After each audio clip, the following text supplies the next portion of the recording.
How to the stub cannot run installer/updater executable when installing or uninstalling Avast or average. 1. Clear the temp folder. 2. Use Avast or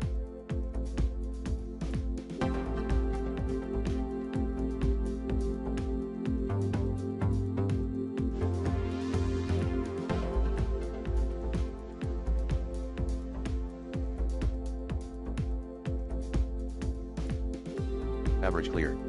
3.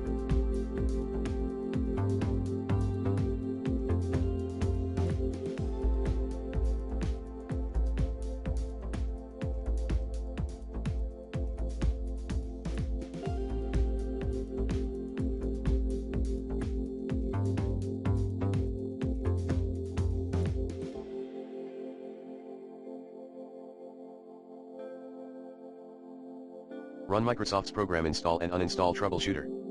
4.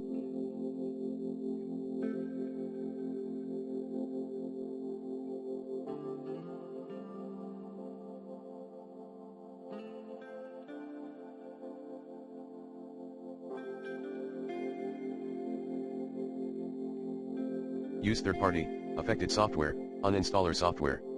5. Remove your program in Windows Safe Mode.